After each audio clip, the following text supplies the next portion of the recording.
Good morning, students. Today I am taking lecture on extrusion process, which is also an important part of manufacturing technology. So, firstly, we define the extrusion. Basically, extrusion is the process that forces the metal to flow through a shape forming die. The metal is plastically deformed under compression in the die cavity. The extrusion process only compressive and shear forces in the stoke without any tensile force. The process is similar to squeezing toothpaste out of a toothpaste tube. In general, the extrusion is used to produce long parts of the uniform cross section. Typically, products made by extrusion are a railing for sliding doors, tubing having curious cross-section structure and architectural shape, door and windows frame. In case of extrusion, a metal blade heated to the appropriate temperature is fed into the cylindrical container of the extrusion press and is forced by the action of ram through a steel die whose orifice has the desired shape to produce the solid or hollow section. The cross section that can be produced vary from solid round, rectangular, L shape, T shape, and many other different types. And next slide.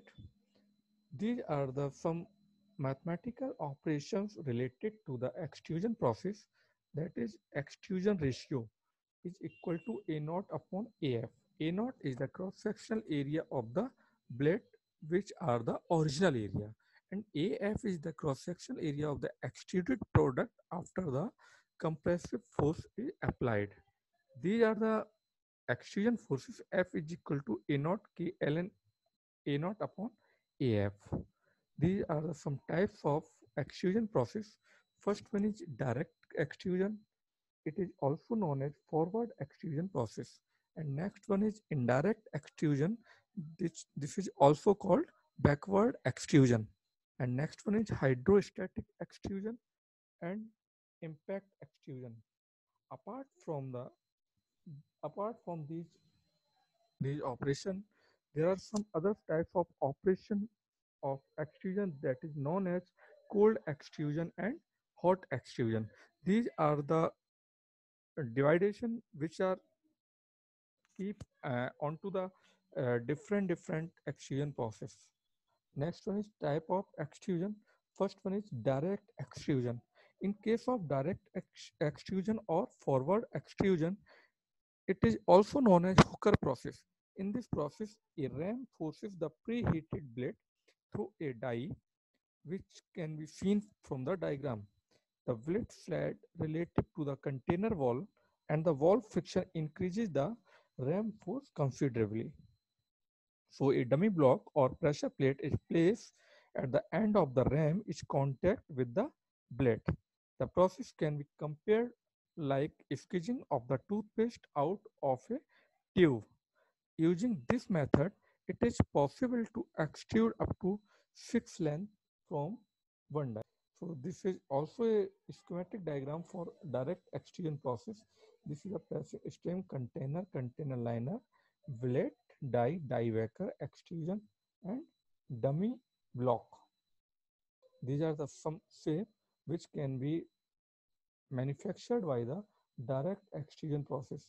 Sometimes we use a O shape and C shape.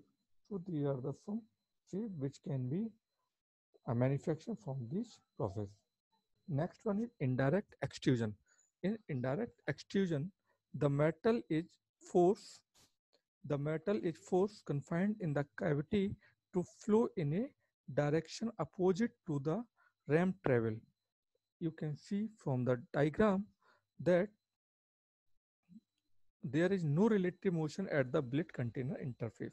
As a consequence, the frictional forces are lower and power required for extrusion is less than for the direct extrusion. A hollow ram carry a die while other end of the container is closed with a plate. It is also known as backward, reverse or inverted extrusion process. So this process can be simply see from this diagram. This is the diagram for indirect extrusion process. These are the some important terminology related to the indirect compression. This is some process variable involve indirect and indirect extrusion, the diangle alpha, reduction in cross section AF, extrusion speed, blade temperature, and extrusion pressure. This is case of tube extrusion accomplished by the forcing the stroke through the side of the mandrel placed between the die. This is the diagram for tube extrusion. You can see from this diagram there is a ram which forces the blade into the forward direction. This is also known as hydrostatic extrusion. In this process, the chamber is filled with a fluid that transmits the pressure to the blade, which is then extruded through the die. There is no friction angle the wall of the container because the blade is subjected to uniform hydrostatic pressure. It does not upset to the fill the wall of the container as it would in conventional extrusion. This means that the blade may have a large length to diameter ratio, or it may have an irregular cross section because of the pressurized fluid. The lubricant is very effective and the extruded product has good surface finish and dimensional accuracy. Since the friction is nearly absent, it is possible to use die with very low semi-cone angle, which greatly minimize the redundant deformation.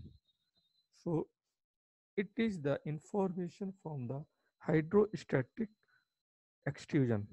This is a diagram for the hydrostatic extrusion and their terminology. Next one is impact extrusion. Basically, it is a form of indirect extrusion and is particularly suitable for hollow shape. It is usually performed on a high-speed mechanical press. The punch descends at a high speed and strike the blank, extruding it upward. The thickness of the extruded tubular section is a function of clearance between the punch and the die cavity. Basically, the punch descends rapidly on the blank, which is extruded backward. So, it is a schematical illustration of impact extrusion process. So we discussed in starting that there is hot extrusion and cold extrusion. In case of hot extrusion, the prior heating of the blade to above its recrystallization temperature. In case of cold extrusion, the prior heating of blade to below its recrystallization temperature. So these are some advantage of extrusion process. First one is wide variety of shapes can be manufactured from this process. Next one is high production rate. There are a number of components can be manufactured and at a single time. Next one is improve microstructure and physical properties of the metal because we apply hot and cold working also. There are close tolerance are possible, and next one is economical and design flexibility. Next one is limitations for the extrusion process is that the part cross section must be uniform throughout the length. These are the extrusion die features. There are die angle, container, and these are the graph between the ram force and the die angle.